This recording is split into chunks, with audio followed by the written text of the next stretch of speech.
Okay, so when it comes to emulation performance, Sega runs pretty good on this.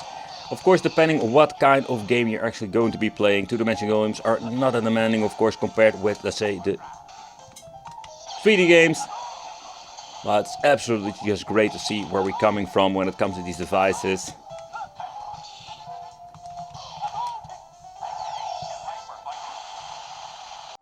Oh yeah, so there was only one downside to configuration without any joysticks. Is because, yeah, we're going to need it. And I mean, particularly when you want to play in a certain comfortable way. And you can actually play some GoldenEye on this device with this button configuration. But it is not really recommended. Because you're going to have like the D-pad for moving around, for example, in combination with a couple of buttons. The emulation performance is absolutely horrendous on these things. There are a couple of games that can be played, but you will see a lot of glitches going on over here. And you can see also a lot of stuttering going on.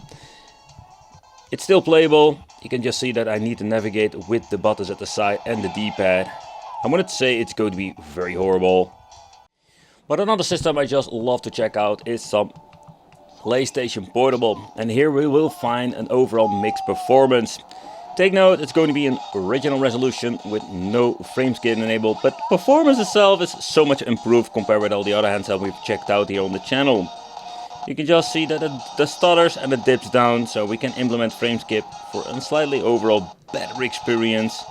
But PlayStation Portable will always be one of those systems with its cheaper chips that may not have like 100% perfect overall gameplay experience. Okay, so next up, let's take a close look at the Sega Dreamcast. And you know, the naming of these characters are kind of funny. This guy is called Fokker. Okay, nevertheless, let's take a close look at some gaming. I've been playing this game quite a lot before I was even recording this, and I can tell you I really enjoyed myself some Power Stone too. This is such a cool game. I think it is one of those hidden gems for the Sega Dreamcast. You can just play them on the Dreamcast with 4 players. That's so much fun. But the overall performance of Sega Dreamcast on this device is just great.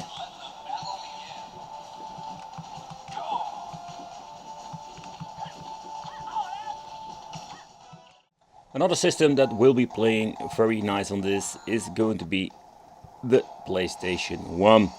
So one of the things I just enjoy in this is just playing these old school games, and the D-pad is just absolutely great for this.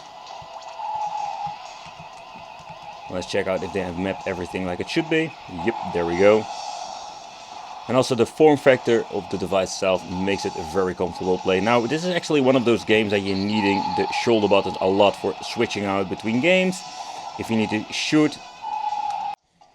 Okay, so next up, let's try some GBA. And I can tell you, when you're able to play some Game Boy Advance on this, it's going to be absolutely the perfect experience. Because these devices now can play all kinds of old school stuff. Think about 8-bit, 16-bit, handhelds.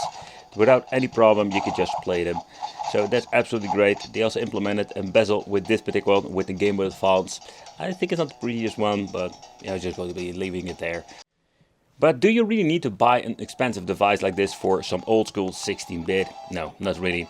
There are so many different devices out there that can actually play the same thing. I was just switching my buttons as I'm making this video. But the question remains, like, what can you actually buy more? That is, of course, I did some separate videos about, let's say, like Game Boy lookalike devices that can just play these games without any problem, and they also look amazing with beautiful IPS panels.